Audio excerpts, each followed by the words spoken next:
Hi everyone, this is David Cleveland. I'm with ECELLS E-Bikes out of Pahrump, Nevada. We're about 45 miles from Vegas. We have beautiful hills with snow on them right now that we can climb 17 miles from here. We've got a Death Valley 60 minutes from here where I was testing Super Monarchs at 135 degree temperature a couple of years ago. I was the first manufacturer in the world to offer an all-wheel drive mountain bike with 2 batteries. I was like all of you, or soon to be, if you get the e-bike thing, we all become addicted to it in a sense. I mean, it's such a wonderful lifestyle. It's so much fun to get on a bike and actually have power behind you. And there's so many benefits. Be able to jump on your bike and run up to the store and come back in just minutes. It's a great experience, and I understand, just like we see in the foreign countries where e-biking is just immensely grown. In Germany, 35% of all vehicles on the road today are electric bikes. We just saw last year, for the first time, electric bikes exceeded cars and trucks here in America. We outsold Tesla, e-bikes outsold Tesla 2-to-1. So as we continue to grow as an industry, and as people that enjoy that industry, we're probably going to see more regulation being placed upon us, because maybe the big guys are scared. I don't know, but I know one thing: it's not right for me to be able to have to ride my bike 20 miles an hour in a 35 mile an hour zone while cars zip by me, and yet I can maintain, and I should be allowed to just ride my bike, maintaining the rules of a road, just like an AMG Mercedes that goes 216 miles an hour. They're not restricting their speeds. Why the heck should they restrict our speed? So I founded a group, and it's E-Bike Rise. It's a Google group, and for those that want to get involved in protesting and coming before these authorities and municipalities and various people that want to create limits to our bikes, they need to recognize that the laws they're creating are they're reckless. And what I mean by that is, in 1972, the Consumer Protection Act came up with these laws for e-bikes that hadn't even been produced yet for another 20 years. What is that? Is that time travel? Trying to stop us, slow us down? I don't know, and I'm making a joke when I say that, but I'm really, when you say I can only go 20 miles an hour, and I'm riding on the road, I don't got no bike trails, I surely can't ride on the sidewalk, so I'm forced into the traffic lanes, and you say I can only go 20 miles an hour, that's reckless. That's reckless. That's disregard for the safety and property of others.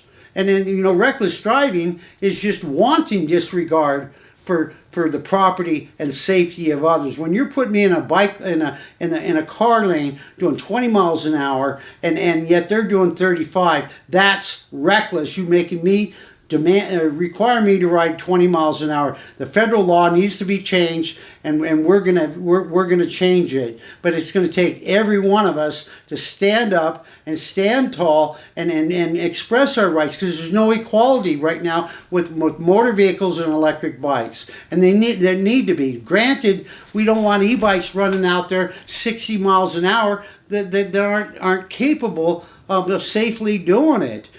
Some kind of regulation will eventually have to be brought in to that type of an environment. I'm surely not advocating riding an electric bike doing 60 miles an hour. We have people that do it. My company will eventually probably produce that kind of a bike, but it's surely not safe in normal situations where you're riding around people, nor riding around cars. Don't be flying down the road with even a car on the road, because if you have a flat tire, boom, you're going to hit it. And so, safety is the utmost concern for my company. Customer satisfaction is second, and providing products that are high quality are third. Its profitability is way down there. If you see some of the, we're selling the 5-star right now, ridiculous prices, but it could easily compete with other people in that market because their bikes are overpriced. I look at what we pay for the bike, and I got a standard markup, and wow, I got all kinds of room. I gave you free shipping. I give you a 2-year warranty. I give you free baskets. I do so much more with my 5-star bike than any of my competition.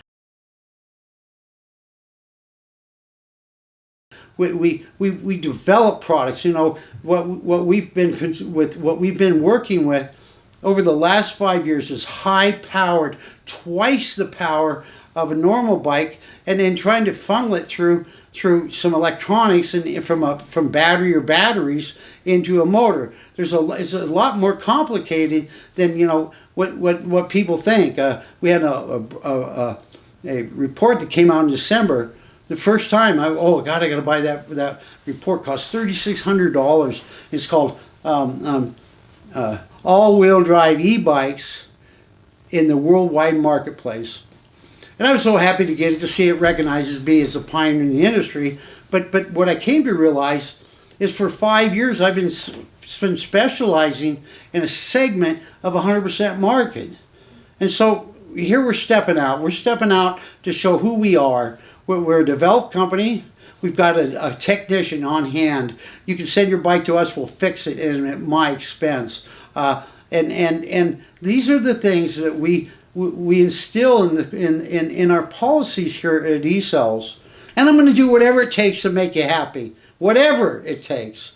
And that's my philosophy. That's more important to me than profit. I know if I make you happy, you're going to tell your friends they're going to be happy, and on and on and on. I know one gripe may destroy 20 sales.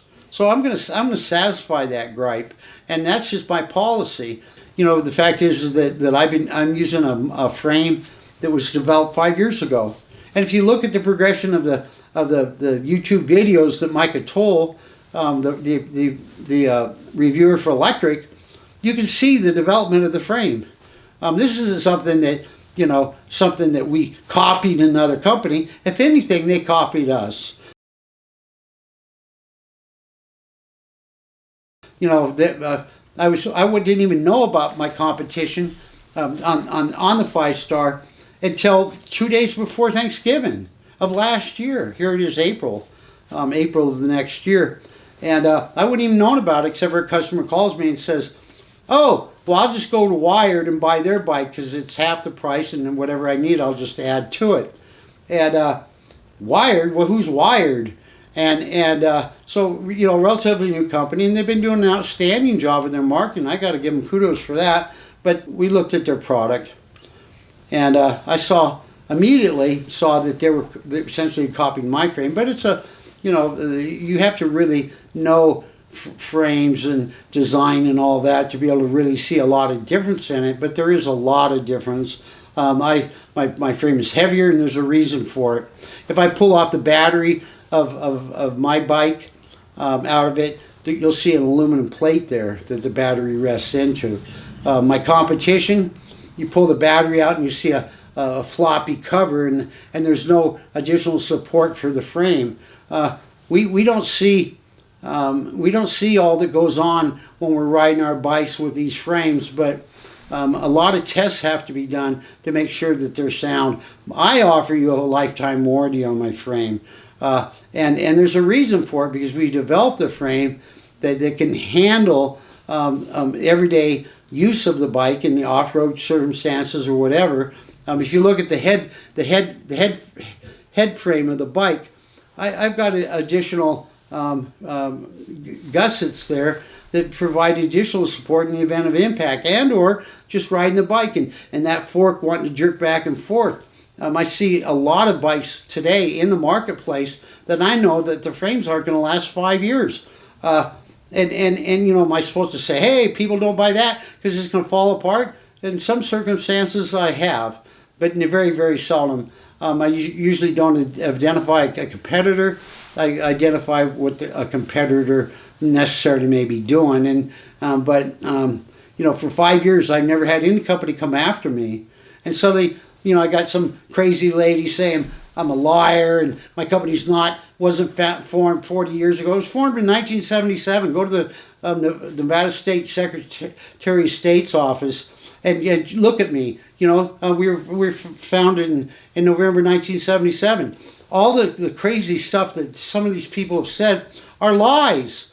We got a top reviewer on YouTube right now that's declaring another company has UL certification, yet I go to their website. If I had UL certification, I'm going to have a big UL sticker with a UL trademark on it, and I'm going to show you that I'm UL certified. Yet here this company has reviewers out there saying, oh, they're UL certified, but they aren't.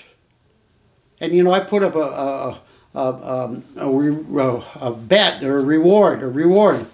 For $5,000, anyone's proven to me that they have UL certification. Guess what? Nobody's got the money yet.